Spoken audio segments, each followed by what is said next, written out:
I know the new buzzword cyber resilience, because the old traditional business continuity, disaster recovery, the continuity sides, of course, how's the business going to continue operations, and then the DR is recovering the technology. So the cyber resilience is the new buzzword from a specific cyber attack. How are we going to continue operations?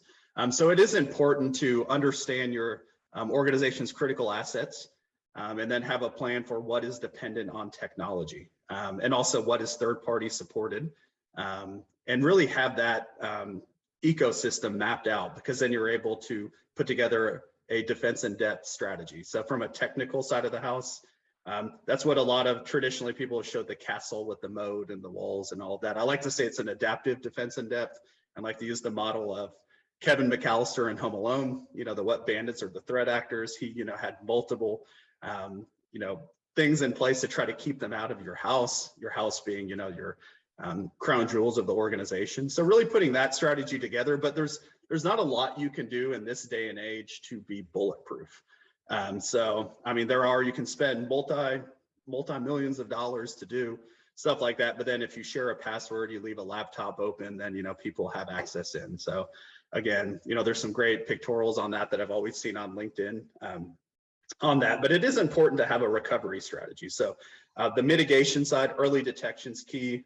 I like to always make the reference to healthcare, that you go and see your family practice provider to really do preventative medicine. The earlier you can detect something, the less likely you are to have to go in and do any surgery or eradication of removing something out. So kind of using that healthcare model in cybersecurity has been really helpful to help, educate various users on that. But in the event something happens, directly to your question on the continuity side of the house, it's important to have backups. It's important to understand, what is mission critical to your organization and what can continue without technology, or if there's workarounds. Can you document on paper?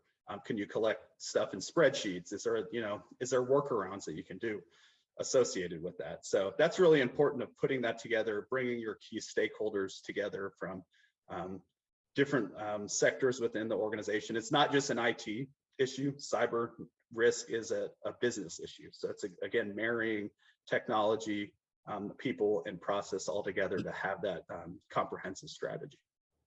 So I'm a big proponent of doing tabletop exercises with the executives. You have your CEO, your COO, all of the players at the table, and say, this just happened, what are we going to do? Not only are you going to be able to bring it real, in real time to them, to have to get those real time decisions, but you're able to then fine tune your crisis management plan for that. Do you have marketing ahead of that? Are you going to go to the media? Are you going to, what is our strategy to address this, not only internally, but externally to those stakeholders as well? So having a great crisis management plan is, again, really just ensuring that you know who you need to talk to, when you need to talk to them, and to, I guess, boil that down a little bit from a technology side on having your incident response bucket of hours with people. So we've seen a lot of organizations that have been hit with ransomware that don't have any agreements in place. So that's essential to do that, so you don't have to do something at time of. So it's like having a fire extinguisher in your house, that you're not really planning on a fire, but if something happens, you have one readily available, and then while you call 911 to be that supplemental support.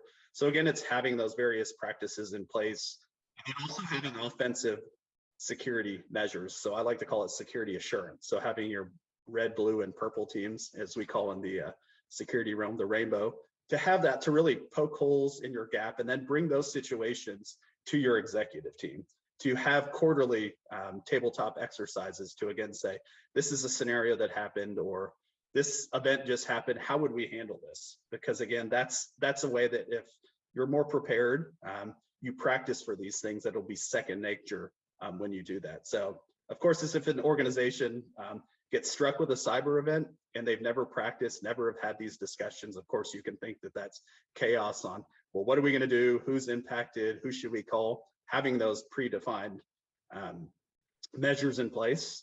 We know every situation will be different, but again, at least having a methodology and then a baseline plan in place, and really a aware executive team on that too, that are willing to make decisions on the fly to help get business back up and running. So.